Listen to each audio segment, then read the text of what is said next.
41장은 말일의 동방역사죠. 말일의 동방역사. 이 40장과 연관된 말씀이에요. 40장에서 1절로 8절 그 40장 시대적인 역사를 말씀하시면서 1절로 8절에서 은혜 시대를 말씀하시고 초림주, 그 다음에 9절 이하에서는 재림주의 역사를 말씀하신 거예요. 재림주의 역사를 아름다운 소식으로 쭉 말씀하시면서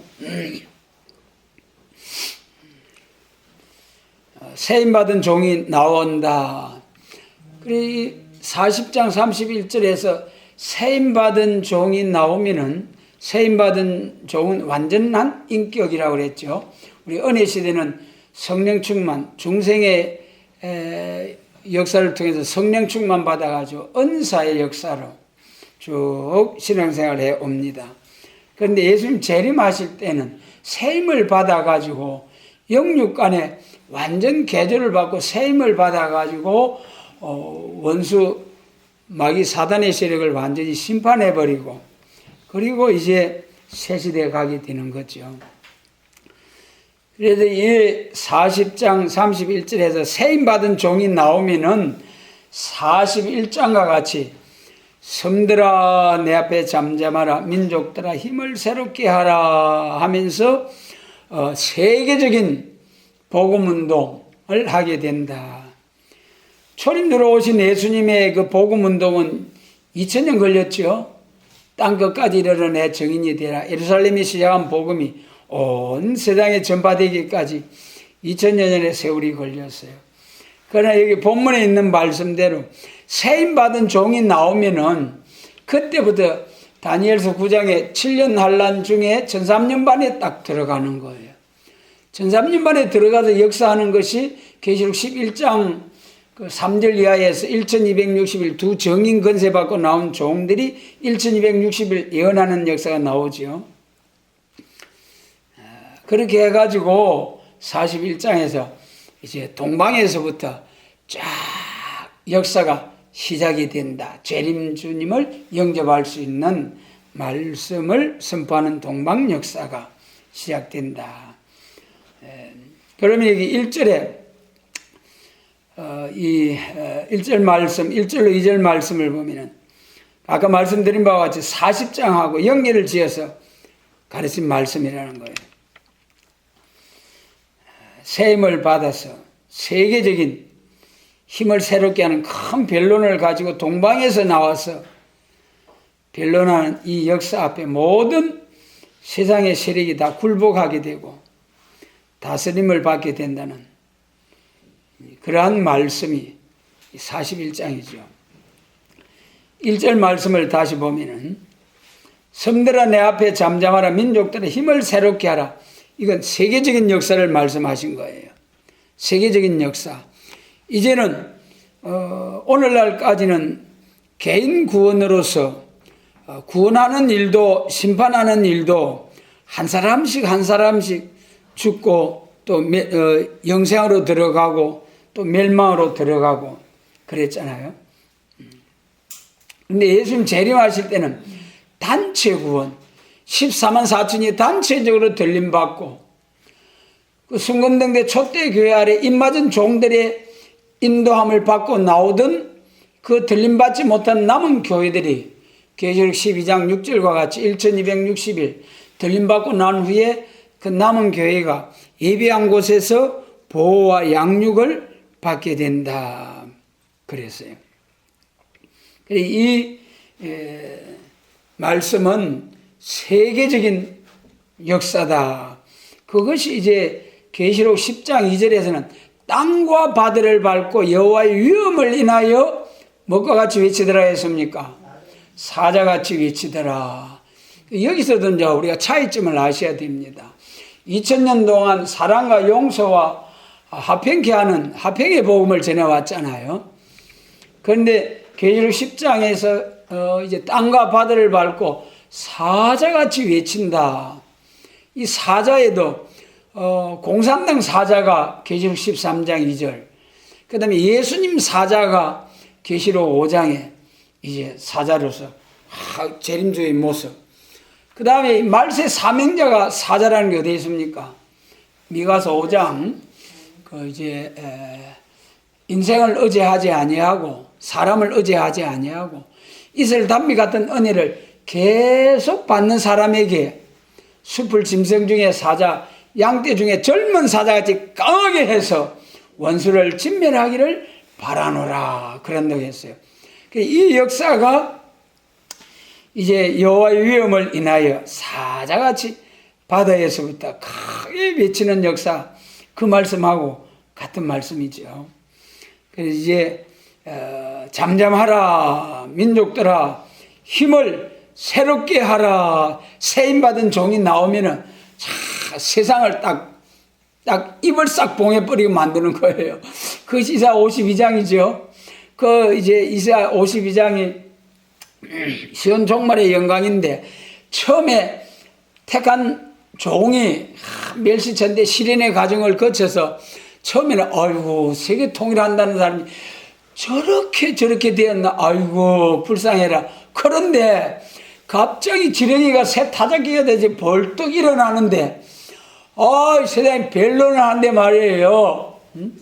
52장 13절 마지막 부분에 열왕과 방백들이 입을 싹 봉해 한 말도 반론할 수 없는 이런 변론을 쫙 받고 나오는 거예요. 할렐루야, 여러분. 그러니까 한 말씀도 반론할 수 없는 완전 변론, 완전 인격에다가 완전 변론에다가 거기다가 이제 신과 말씀이 임해가지고 쫙 사자같이 외치게 될 때에 잠잠하라. 그때는 진짜 한 말씀도 반론할 수 없는 이런 권세의 역사, 변론 권세, 정인 권세, 철저한 권세, 할렐루야. 이 권세의 역사 앞에 잠잠할 수밖에 없고요. 민족들아, 힘을 새롭게 하라. 이거는 이 힘을 새롭게 하는 것은 보약 먹고 힘을 얻는 게 아니고, 또 보신하고 힘을 얻는 게 아니고, 어떤 사람을 힘을 새롭게 한다고 했습니까? 40장 27절에서 한없이 억울하고 원통한 자, 또 31절에서 여호와를 앙망하는 자, 할렐루야. 우리 모두 이런 사람들이 되어가지고 세임받고 돌진하는 용사들이 되게 하시기를 원합니다. 여러분, 이거 세임을 받은 종들이 나가서 또 다른 사람들에게 세임을 받도록 새롭게 하라. 여기 힘을 새롭게 하라. 힘만 새롭게 하는 것이 아니라 로마서 8장에 있는 말씀처럼 만물을 새롭게 하는, 할렐루야. 여러분, 이사야 35장에서 저주받는 땅도 새롭고 사람도 새로워지고 짐승도 식물도 동물도 만물이 새로워지는, 여러분, 힘을 새롭게 한 종들이 나오면은 이렇게 만물들도 새롭게 하는 하나님의 놀라운 역사. 그 다음에 이제 가까이 나오라 그리하고 말하라. 우리가 가까이 하여 서로 변론하자. 여러분, 우리가 이 복음을 가지고 나가서 변론하려고 하면은 그 교회 왔다면 문도 열어주면 문 열어주면 절대 변론하지 마. 그렇게 단속을 합니다. 그런데 이사야 1장 18절에 뭐라고 했습니까? 18절로 20절에서 오라 우리가 변론하자. 너희가 절개 순종하면 땅에 아름다운 열매를 먹을 것이요 거절하여 배발하면 칼에 상 키우리라. 변론하라고 했어요. 변론하라. 그러니까 이제 시기를 잘 분별해야 돼요. 또 쓸데없는 변론은 하지 말라고 그랬어요. 디도서 3장 9절에서 어리석은 변론과 족보 이야기, 분쟁과 율법에 대한 다툼을 피하라. 변론하지 말아야 할 것이 있고 변론해야 할 것이 있는 거예요. 이 시대에 하나님께서 변론하라고 하시는 말씀, 이 부분이 중요한 거예요. 그러면 여기서 변론하자 그랬는데 뭘 변론하라는 겁니까? 판사 앞에 가서 변호사가 변론하잖아요. 그 변론, 여러분. 검사 변호사가 막 서로 쟁변을 하듯이 하나님께서도 여기 본문에 우리가 가까이 서로 변론하자. 세임받은 종이 싹 나오면 변론해야 돼요. 변론하기 위해서는 말씀에 완전 무장이 돼야 되죠. 예수님 재림하실 때 뭐라 했습니까? 작은 책을 꿀과 같이 먹으래야 돼요. 꿀과 같이. 여러분, 요한계시록이 얼마나 중요한, 요한계시록을 정통으로 다 깨닫게 되면 계시록에서부터 쫙 그절로 창세기까지 쫙 열려지는 놀라운 은혜가 있습니다. 여러분, 서로 변론하자. 여기서 우리가 또 잘 분별을 해야 돼요. 우리 성경에 보면 변론 3가지가 있죠. 우리 구약 시대는, 구약 성경은 여호와의 변론. 그래서 전부 다 여호와께서 그렇게 말씀하셨죠. 그 중에 아주 중요한 것이 선지서, 여호와의 변론. 그 다음에 이제 그 선지서에 기록된 말씀대로 초림 주고 오셔가지고 예수님께서 사복음에 쫙 말씀하셨잖아요. 그건 예수님의 변론. 그 다음에 이제 예수님 성천하신 후에 사도행전으로부터 저 사도들이 성령을 받아가지고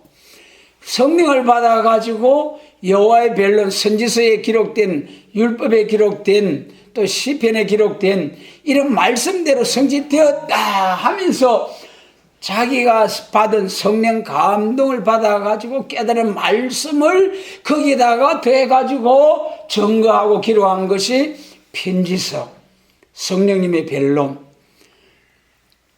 사복음서는, 예수님의 변론은 예수께서 그리스도임을 알게 한, 하나님의 아들 되심을, 그를 믿음으로 구원을 얻게 하시는 역사이다. 복음서, 예수님의 변론.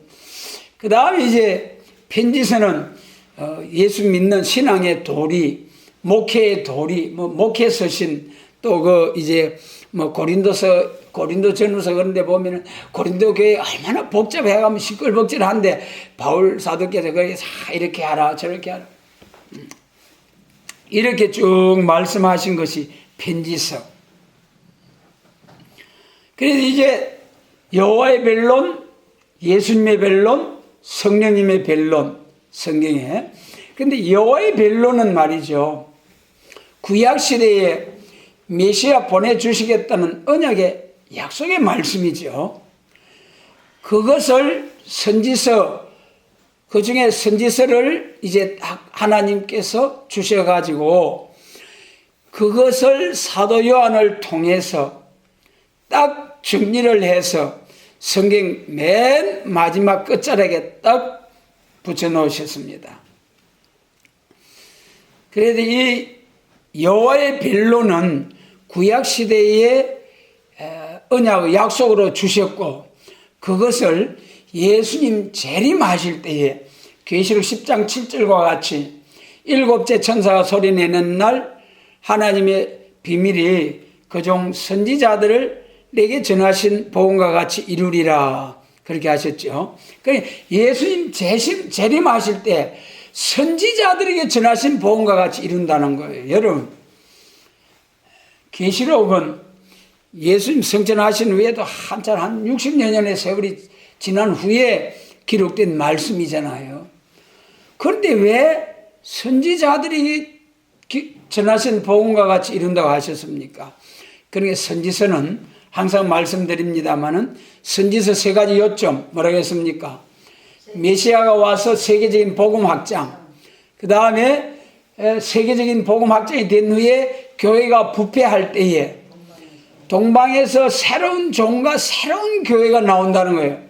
마치 교회가 부패해서 바벨론 포로 되어 갔을 때에 예루살렘 교회와 유다가 바벨론 포로 되어 갔다가 거기서 해방받고 나와서 새로운 스룹바벨 성전을 건축한 것 같이 영적 이스라엘 종말에도 교회가 부패해서 바벨로화 될 때에, 그것이 계시록 17장과 18장이죠. 교회 부패가 계시록 17장. 예. 그래서 이 교회가 부패할 때 거기서 새로운 교회가, 종과 교회가 나온다는 거예요. 예수님 재림하실 때 새로운 종과 교회가 나온다는 거예요. 그것이 계시록 1장 20절에 일곱 금초 때는 교회니라. 그래, 초대 교회.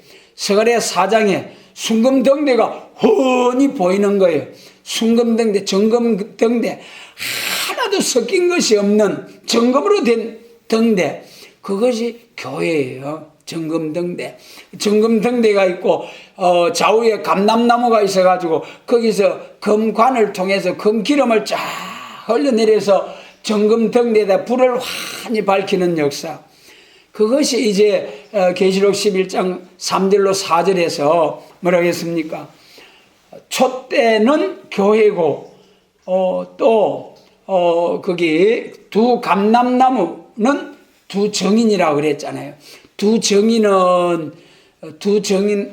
감람나무와 두 촛대라 그랬죠. 그 두 감람나무는 감람나무 종이고, 스가랴 4장에 감람나무 종이고, 그 다음에 촛대는 이제 교회다, 교회니라. 그래서 계시록 11장에서 두 감람나무와 두 촛대, 그게 스가랴 4장이죠. 4장. 그 다음에 이제 계시록 12장에서 해를 입은 여자가 나오더라. 완전한 빛의 교회. 예수님의 재림을 영접할 교회는 2장과 3장에서, 계시록 2장과 3장에서 일곱 교회의 신앙 지침을, 재림을 영접할 교회 신앙 지침을 말씀해 주셨습니다마는, 그 교회를 촛대교회, 순금등대, 또 그 다음에 해를 입은 여자, 이렇게 표현을 하신 거죠. 그러면은 여기서 이제 변론에 대해서 말씀하다가 이렇게 여기까지 가버렸네요. 여호와의 변론, 구약 시대에 이제 메시아 그리스도 보내주시겠다는 것과 재림하실 예수님이 오셔서 세상 나라가 우리 주와 그 그리스도의 나라가 되는 천년왕국을 이루신다는 것이 선지서에 초림과 재림이 다 예언된 거죠. 그 중에도 초림에 관한 것은 성취가 되었고, 재림에 관한 것이 이제 남은 거죠. 재림에 관한 말씀이 계시록이잖아요. 그러니 계시록 10장 7절에서 선지서하고 짝을 맞춰서 다시 예언하여야 하리라. 할렐루야. 비밀을 알게 하신 우리 하나님께 감사를 드립니다. 그래, 여호와의 변론으로 이사야 1장 18절 이하에서 오라 우리가 변론하자. 이 시대에 변론할 말씀은 여호와의 변론입니다. 그래서 예수님의 변론을 통해서 예수님이 하나님의 아들 되심과 우리의 구주 되심을 알고, 성령님의 변론을 통해서 예수 믿는 도리와 교회 신앙생활 다 이런 것을 배워가지고 그 다음에 계시록과 같이 예수님의 재림을 영접하자. 그런데 계시록과 같이 예수님 재림을 영접하라고 하셨는데, 그 계시록에서 선지자들에게 전하신 복음을 다시 예언해야 돼. 선지서. 여러분, 오늘 한국교회와 세계교회가 이 비밀을 알지 못하는 것이 큰 안타까움이죠. 반드시 예수님의 재림은 계시록과 선지서를 짝을 맞추어서 다시 예언하는, 은사 예언이 아니고 선지자들에게 전하신 복음을 다시 예언할 사명. 그 다음에 이제 변론 세 가지 했고요. 마지막으로 변론, 이제 공산당의 변론이 있어요. 마귀 변론. 하나님 편에서 변론 세 가지, 마귀 편에서 마귀 최고의 변론, 잘 분별을 해야 돼요. 이 짐승 정권이 그냥 나온 것이 아니고 하나님의 섭리 속에서, 하나님의 역사가 아닌 게 있습니까마는 이 북방 짐승 공산 세력의 정체를 바로 알아야 우리가 기독교 종말에 싸워야 할 주적이 무엇이라는 것을 알고 싸울 수가 있습니다. 오늘날 우리나라도 주적 개념이 희미해요. 이 국방 백서에 주적이라는 개념을 없애버렸어요. 여러분, 군대가 주적이 누군지 그게 분별이 안 되면 싸울 수 있습니까? 없습니까? 주적관을 확실히 해가지고 저것들은 끝까지 싸워야 돼. 끝까지 우리가 싸워서 이겨야 돼. 그런 전투 군인 정신을 가지고 훈련을 하고 그래야 싸워 승리할 수가 있지. 그 새끼 양같이 두 뿌리고 용처럼 말하는 참말 같으나 거짓말, 정황생말. 왜 그러냐면 여러분 해방 이후에 미군이 들어오게 된 것도 딱 번쩍 해가지고 미군이 일본을 칵 불살라 버렸거든요. 그러니까 소련이 먼저 들어왔어요, 북한에. 아니 가만히 미군이 가만히 본게네. 저것들을 봐라. 저것들이 조금 있으면 저 부산까지 다 내려 한반도 다 먹어버리겠다.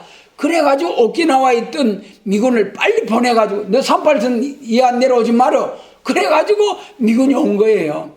러시아 소련 때문에 미군이 들어온 거고, 그 다음에 49년도에 미군 철수했어요. 미군 다 나갔어요. 그런데 다 나갔는데 또 어떻게 해서 미군이 또 들어오게 됐습니까? 6.25 전쟁, 김일성이가 소련 등에 얻고 6.25 전쟁을 일으켜가지고, 그래서 갑자기 미군이 들어와서 이 나라를 지켜주고, 그래서 이 미군을 불러들인 것도 이 김일성이에요, 김일성이. 그런데 오늘날 이 새끼 양같이 두 뿌리 있고 용처럼 말한다는 거죠.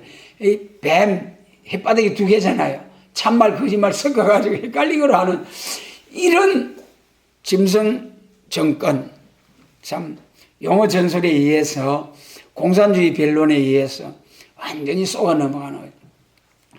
이 공산주의 변론이 뭐냐 하면은 성경에서 우리 참으로 지상낙원, 에덴 동산이 회복된 지상낙원이죠. 성경이 말하는 지상낙원은 어떻게 이루어집니까? 악을 버리고 선을 택하여 뻗어 꿀을 먹는 에덴 동산이 회복된, 사람이 범죄함으로 땅과 만물이 저주를 받았는데 사람이 예수님 재림하실 때 계시록 19장과 같이 백마 군대들이, 기독교 2차 백마 군대들이 승리함으로, 그리고 계시록 20장에서 천사가 용을 잡아 가두어버림으로 비로소 에덴 동산이 회복된 지상낙원이 오는 거예요. 지상낙원이 사막이 백합화같이 피고 전원자 사성같이 되어서 악이 없는. 그런데 이것을 마귀가 살짝 가져다가 자기들이 지상낙원 준다는 거예요. 그래도 여러분 계시록 6장에서 붉은 말 금정말이 쫙 나오잖아요.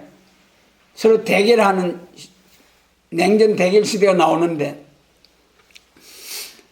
그러다가 이제 참 나중에 결국 청황색말로 변해서 사망의 그 멸망으로 들어가는 말이 되고 맙니다.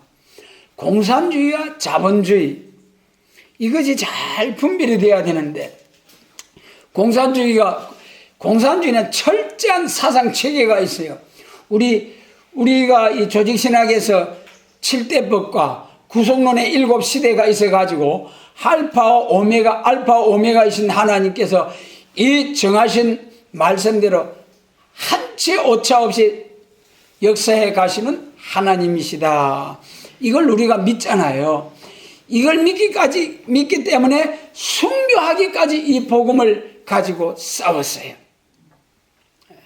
마찬가지로 공산주의는, 여러분, 공산주의는 뭐 정치단체 정도가 아니라 하나님의 허락을 받고 마귀를 통해서 용의 권세받고 나오는 짐승 정권입니다.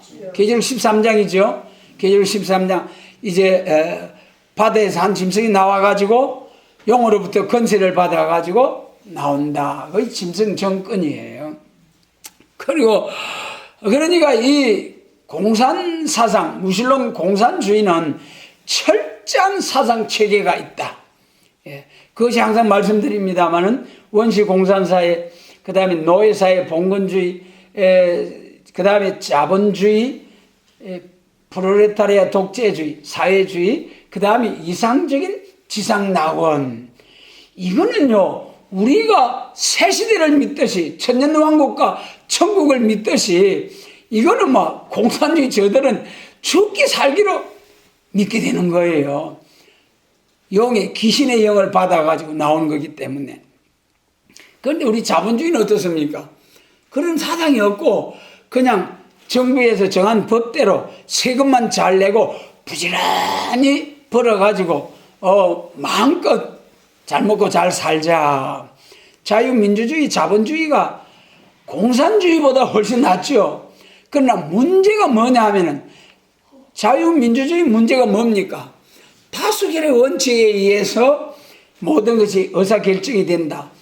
그러면 악한 사람들이 다수가 될 때 그거는 그만 망하게 되는 거예요. 그 정권은 망하게 돼요. 오늘 우리나라 그런 모습 여러분.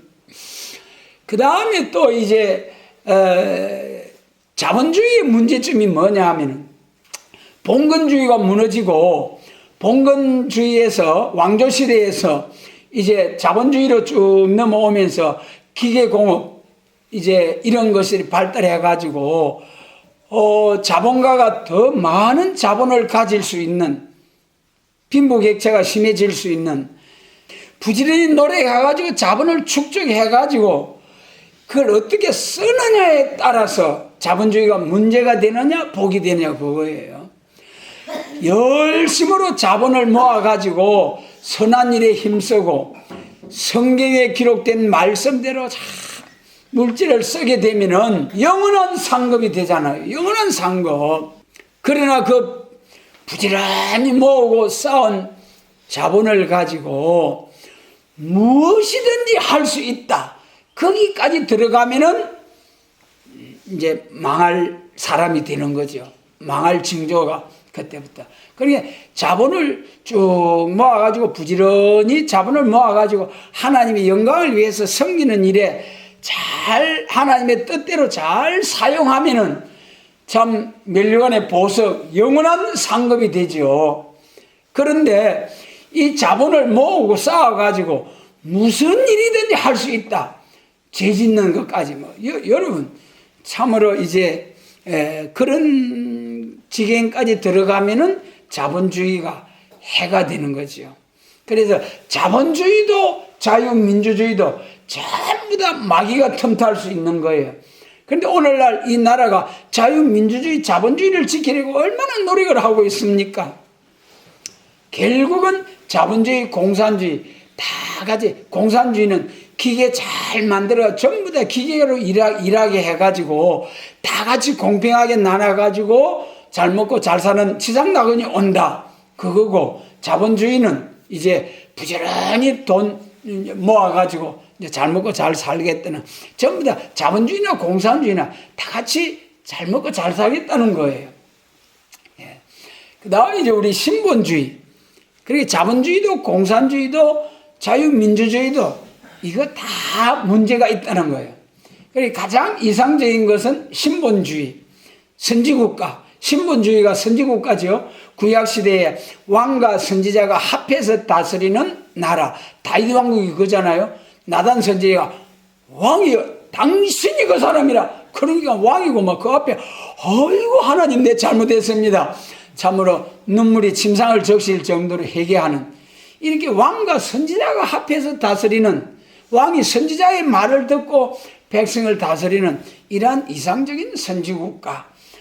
앞으로 우리나라에 그것이 이제 이사야 60장이 선지국가거든요. 선지자가 나타나서 복음을 전하는 열방과 열족이 들어오고 열방에 재물이 들어와서 빛나리라 빛나리라 이 나라가 빛나는 그런 영광스러운 나라가 됩니다. 그러므로 오라 우리가 서로 변론하자. 여기서 네 가지 변론, 공산주의 변론 시간이 많이 갔습니다. 그 다음에 2절에 보면 누가 동방에서 사람을 일으키며 의로 불러서 자기 발 앞에 이르게 하였느뇨 했어요. 누가 동방에서 사람을 일으켜 앞에 1절에서 세임받은 종들이 나와가지고 섬들아 잠잠하라 민족들아 힘을 새롭게 하라 하면서 세계적인 변론 자자손손 전무후만 이제 하나님의 심판이기 때문에 온 세상 천하 만민들이 다 듣도록 구하라는 말씀, 좀 선포하라는 말씀이죠. 이게 이제 이런 모든 사람이 듣도록 선포하라는 것은 시작이 어디서부터냐? 그것이 2절이죠. 누가 동방에서 사람을 일으키며, 동방에서 사람, 왜 동방역사입니까? 동방역사에 대해서는 거슬러 올라가서 어디까지입니까? 창세기 9장. 셈은 하나님을 찬송하리로다. 셈의 자손 아브라함, 셈을 통해서 세계적인 언약. 선지서에 보니까 선지서를 요약 압축한 계시록에 보니까 7장 2절에서 해돋는 곳에서 하나님의 종말에 인치시는 역사가 나온다. 해돋는 곳에서 하나님이 인치는 역사가 나온다는 거예요. 그 해돋는 곳에서 나온다는 것이 이사야 다니엘서에 가면 전부 다 동방 땅끝이라는 거예요. 동방 땅끝 해돋는 곳이라는 거예요. 그러니까 여러분, 동방에서 사람을 일으킨다는 것이 하나님이 그냥 불쑥 동방에서 일어난다, 그게 아니고요.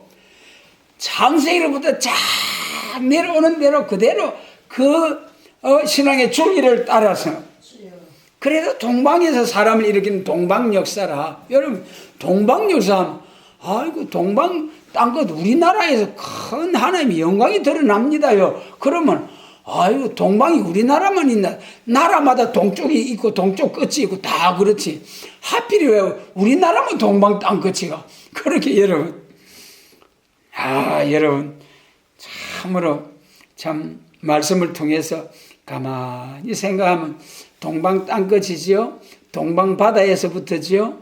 그 예루살렘에서 밤모섬에서 쫙 보면은 저기 줄 꺼놓은 것처럼 딱 보면은 이제 참 동방 땅끝, 뭐 부인해야 부인할 수 없는 이런 하나님의 말씀이죠.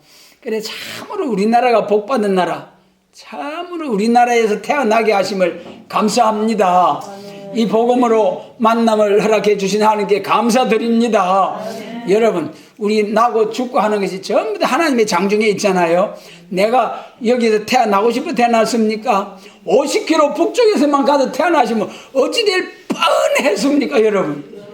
50km 북쪽 저쪽에만 철조망 저쪽에 태어났으면은 아이고 김일성 아버지 수령 만세 하면서 아이고 수령님 이 떡을 먹을 거 주셔서 감사합니다. 유치원 애들이 그 서양 의사가 북한에 들어가서 개안 수술을 하는 거예요. 눈을 감고 있다가 눈을 번쩍 떠가지고 제일 먼저 하는 게 뭐 안 됐습니까? 그 이제 항상 북한에는 김일성, 김정일 사진 붙여놨잖아요. 눈을 번쩍 수술에 띄워준 게네.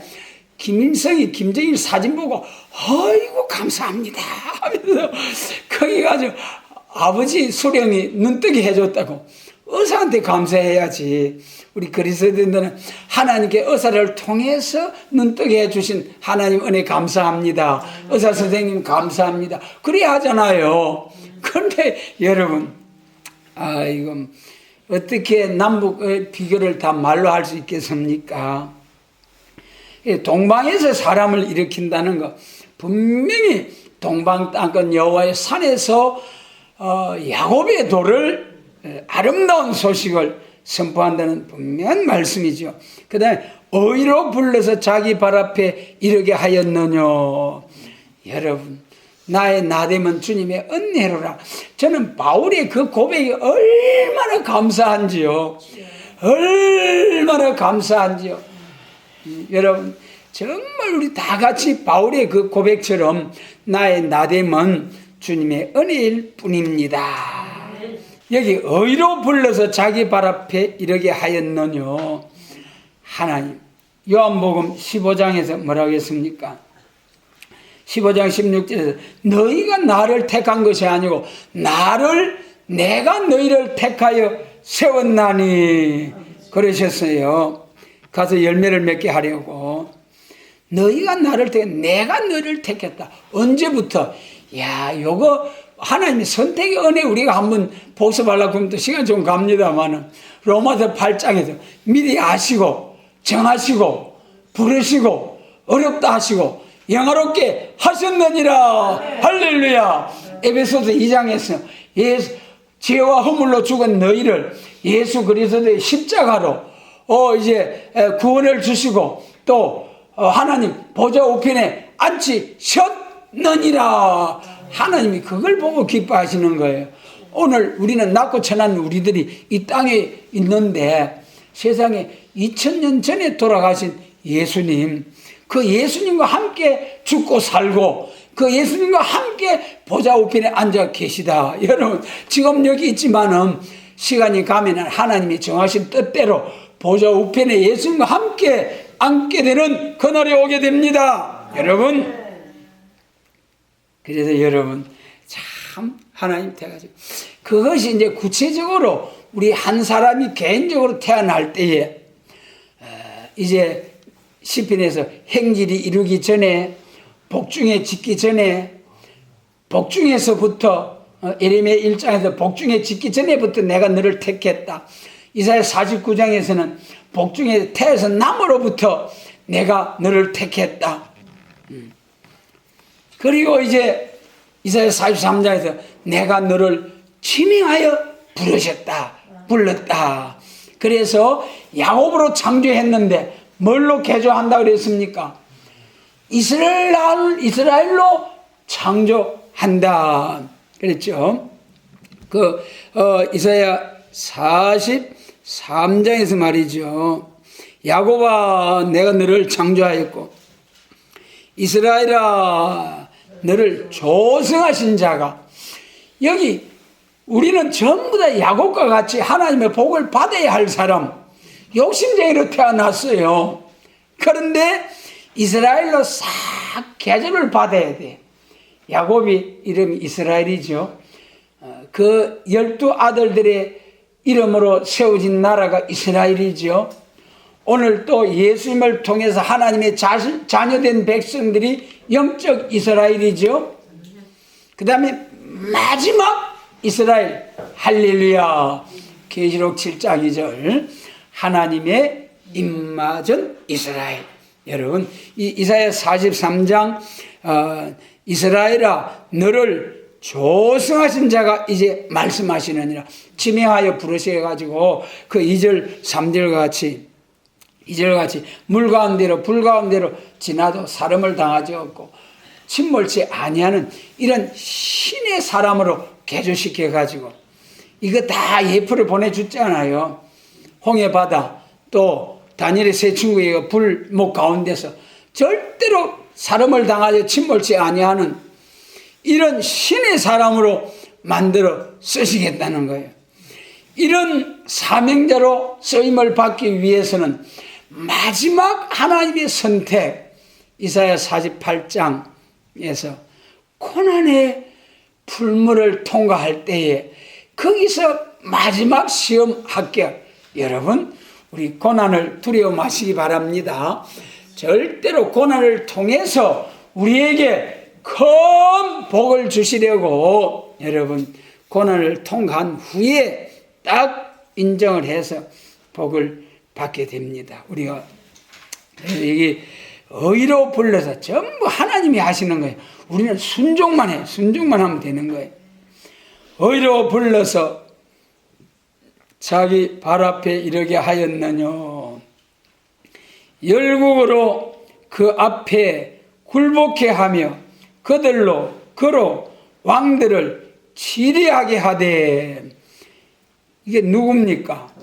예수님이 치리하는 겁니까? 종들을 통한, 이거는 세임받은 종들, 아름다운 소식을 전할 종들이 이렇게 열국으로 굴복해 하며 왕들을 치리하게 한다. 은혜 받은 왕들이 막 돌아와서 자기의 복음을 전해준 그 사명자들에게 발바닥을 핥아주고 유모가 되어주고, 여러분 이렇게 영광스러운 사명자로 세워서 하나님이 영광을 받으시고 참 천년왕국의 왕권의 영광, 무궁세계의 영원한 왕권의 영광으로 영원 무궁토록 복을 주시겠다는 것 얼마나 감사합니까? 왕들을 치리하게 한다는 왕들을, 세상의 왕들이 다 나와서 참 이 권세종, 능력의 종 앞에 다스림을 받고, 그때 굴복지 아니하면 어떻게 됩니까? 쳐서 멸해버리잖아요. 그 왕들을 치리하게 하되 그들로 그의 칼에 티끌같게 그의 활에 불리는 촉에 같게 하며, 그러니까 여러분 이 말씀의 칼, 권세의 역사, 철장 권세 앞에 이렇게 불리는 촉에 같게 티끌 같게 된다는.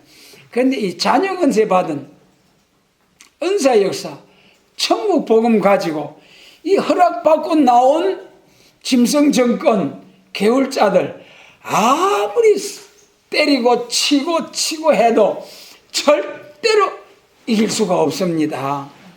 예. 자녀 권세로는 그 이기는 은혜 시대의 최고의 승리, 이김이 뭡니까? 순교지요. 그래서 지금 이 시국에 이 게을로 나오는, 허락받고 나온 새끼 양같이 두 뿔 있고 용처럼 많은, 심히 말하는, 심히 게으를 하고 나오는 이 용처럼 말하는 음녀, 짐승 세력을 생명의 빛이 아니고 철장의 권세가 아니고는 절대로 승리할 수가 없다. 그러므로 여기 본문에 세임받은 종, 철장 권세 받은 종이 나와서 저 원수의 세력, 북방 짐승의 세력과 또 개울자들을 날려버리는 거예요. 아까 말씀드린 바와 같이 한 말씀도 반론할 수 없는 그런 권세 역사가 이사야 11장 4절에서 뭐라고 했습니까?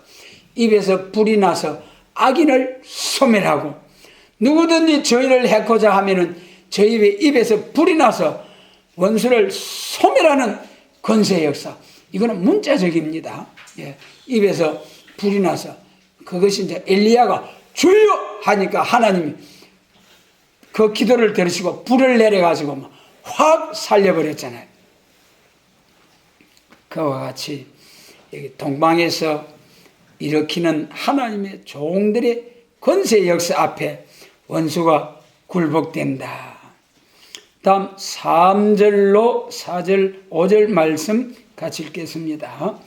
그가 그들을 쫓아서 그 발로 가보지 못한 길을 안전히 지났나니 이 일을 누가 행하였느냐? 누가 이루었느냐? 누가 태초부터 난대를 명령하였느냐? 여호와라, 태초에도 나요 나중에 있을 자에게도 내가 곧 거니라. 섬들이 보고 두려워하며 땅끝이 무서워 떨며 함께 모여와서, 이 심판의 변론을 들고 나오는 역사이니 하나님께서 그 변론대로 역사하게 되니 말이죠. 누구든지 당할 자가 없는 역사하고 그 앞에서 벌벌 떨게 된다 그랬죠. 그런데 이 참 그들로 가보지 못한 길을 안전히 지났나니, 이것이 언제겠습니까? 5개월 환란 북진할 때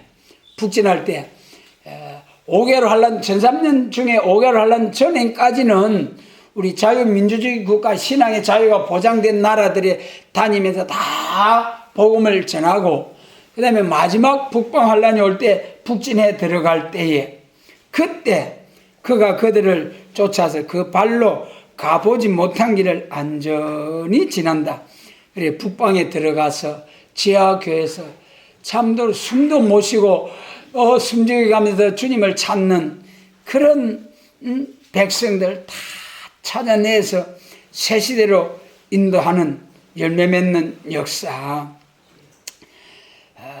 그때 이 길을 가게 될 때는 철장 건세 가지고 착착 쳐서 정리하면서 굴복시키면서, 여러분 그 막 말하는 대로 이루어지고 주여 하면은 불이 떨어지고 주여 하면은 거꾸러지고 한 말씀도 반론하지 못하고 그 모세의 노뱀 쳐다보기만 해도 병이 났잖아요.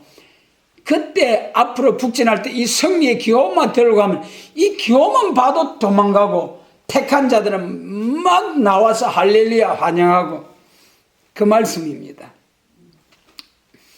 이 일을 누가 행하였느냐? 누가 이루었느냐? 누가 태초부터 만대를 명령하였느냐?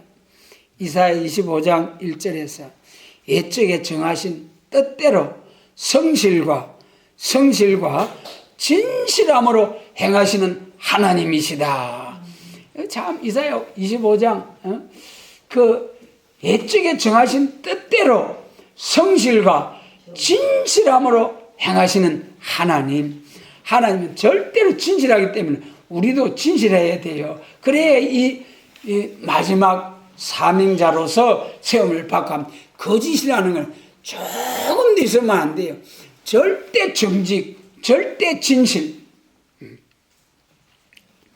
미가서 6장에서 말일에 여호와께서 요구하시는 뜻 세 가지 뭐라고 했습니까? 공의와 인자와 겸손. 공의와 인자와 겸손. 미가서 6장에서 하나님께 말일에 요구하시는 뜻 세 가지. 공의, 절대 정직입니다. 절대 정직. 불의한 자들에게는 뭐가 들어간다 했습니까? 스가랴 5장에 저주의 두루마리가 들어가서 캄캄한 에바 속에 콱 처박혀가지고 나중에 신할 땅 바빌론의 고향으로 휙 던져서 영원한 처소 불못에 들어가는 거예요. 거짓의 앱이 막이죠. 절대 정직. 거짓 말 한마디도 안 해야 돼. 한마디도 안 해야 돼. 이런 정도 거짓말은 하나님 봐주시겠지. 하얀 거짓말도 안 할 수 있도록 우리가 애를 써야 됩니다. 이 일을 누가 만대를 명령하였냐? 태초부터 여호와 하나님께서 그 정하신 뜻대로 우리 예수님도 말씀하셨죠. 율법에 한 획도 떨어지지 아니하고 천지는 없어지지 아니하고 다 이루리라. 여러분 이렇게 정말 성령의 감동으로 기록된 말씀, 한 획도 떨어지지 않고 이루시겠다는 말씀, 환히 밝히 깨닫는 최고의 밝고 밝은 종, 어떤 모습입니까?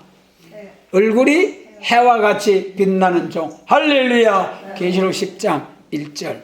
여러분 우리 얼굴이 해와 같이 빛나는 종이 되어가지고 땅과 바다를 밟고 여호와의 위엄을 인하여 사자같이 외치는 이런 권세의 종, 능력의 종, 하나님께서 이러한 신의 사람으로, 물과 불이 당치 못하는 신의 사람으로 만들어서 쓰시겠다는 좋으신 하나님, 순종해야 되지 않겠습니까? 순종하자고요. 순종이 제사보다 낫다고 했어요.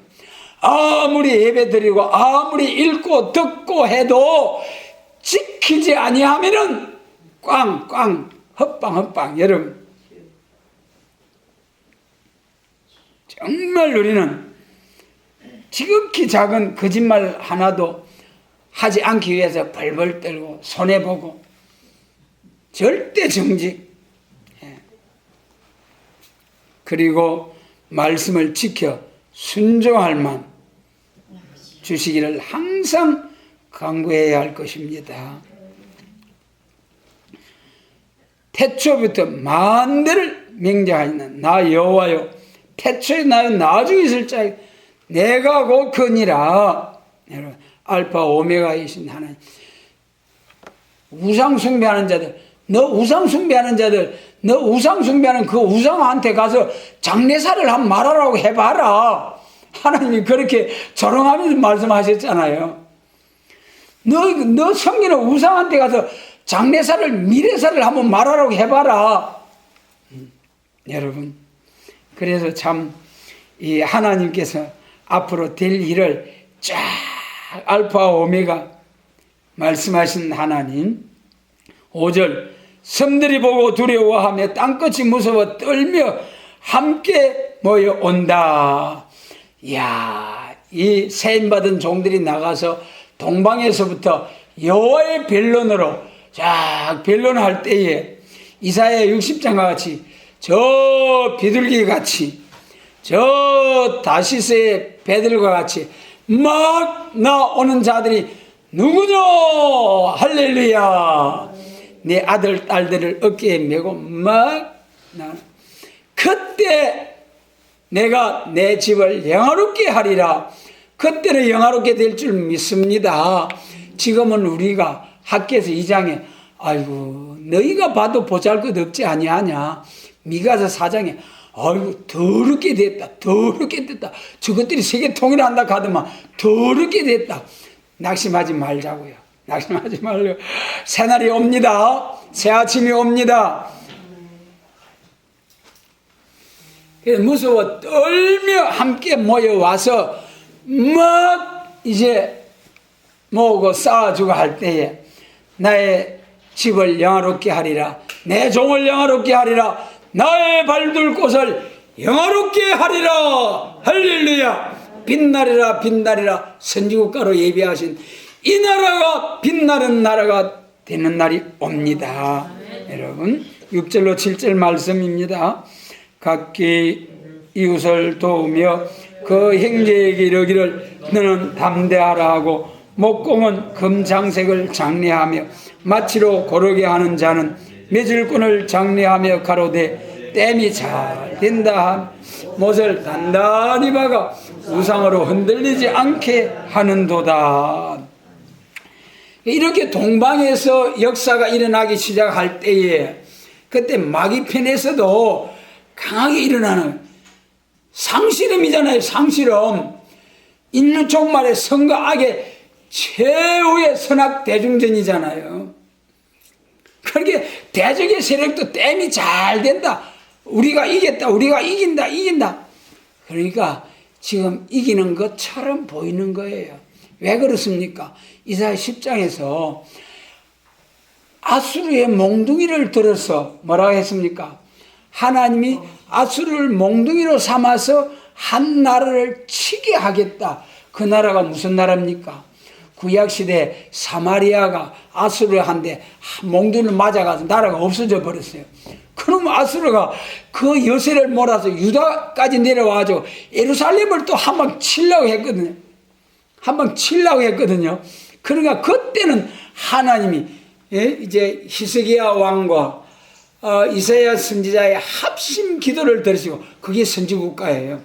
합심 왕과 선지자의 합심 기도를 들으시고 한 천사를 보내가지고 깨끗이 싹 무너진 시체로 무더기로 만들어 버렸잖아요. 18만 5천을. 그것이 이제 아수르. 그것이 하나님의 작정이에요. 아수르 진정 공산당을 들어서 부패한 이스라엘은 싹 멸해버리고 부패하지 아니하고 끝까지 말씀 붙들고 남은 자들에게는 절대로 건들지 못하도록 천사를 보내가지고 싹 정리해 주신다는 약속의 말씀. 할렐루야. 이김을 주실 줄 믿습니다. 오늘 우리나라 이 악의 세력 용의 건세받고 짐승의 건세받고 새끼 양아지 두 뿔이 나온 두 뿔을 같이 용처럼 말하는 이 겨울자들이 나와가지고 완전히 차별금지법 동성애 또 뭐 이 모든 이제 이 예방접종 이런 법 덤터기를 덮어 씌워가지고 교회를 완전히 엎어버리려고 나오는 이게 말입니다. 영적으로 봐야 돼요. 이게 영적으로 마귀가 교회를 없이 하기 위해서 나오는 심판날의 역사이다. 왜냐? 최후의 승리는 사상전이기 때문에 기독교 사상이냐 그 다음에 무신론 공산 사상이냐의 대결이에요. 자본주의 자유민주주의는 사상이 없어요. 기독교 사상 중에도 기독교 2차 백마 사상만이 이 허락받고 나온 마귀 사탄 짐승 정권 겨울자들과 싸워 승리할 수 있습니다. 이 비밀을 알아야 돼요. 기독 1차 백마로서는 절대로 승리할 수 없다.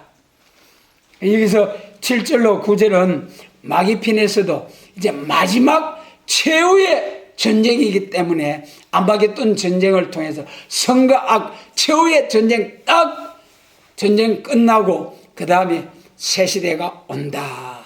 그렇기 때문에 마기편에서도 댐이 잘 된다, 집권한다, 이렇게 큰 소리 치고 나온다는 그것이 이사야 10장이라니까는요. 그러나 그런 가운데서 진실로 참된 말씀 붙들고 죽은 자같이 짓밟히고 무시하고 멸시함을 당하고 나가는 그런 종들, 이 심판의 다림줄 붙들고 나가는 종들, 이러한 종들에게 이제 건세 역사를 주셔 가셔가지고 이사야 8장처럼 이제 목에까지 찰랑찰랑하고 이사야 7장같이 머리털, 발털, 수염까지 싹 깎아가도 한마디도 할 수 없는, 이런 꼼짝할 수 없는 이런 사회가 와도 하나님께서 임마누엘이여 그의 피는 날개가 온 땅에 편만하리라. 할렐루야. 반드시 승리가 작정되어 있습니다. 우리는 확실한 진리의 말씀을 붙들고 이제 승리하는 그날까지 참으로 이 새 시대를 바라보고 나가는 우리 모두가 될 수 있도록 이 세임받은 야곱을 통해서 변론하고 새 시대 주시는 하나님 그 앞에 꼭 인정받고 역사받고 나갈 수 있도록 신앙생활 우리 자신을 돌아보면서 잘할 수 있도록 도와주시기를 원합니다.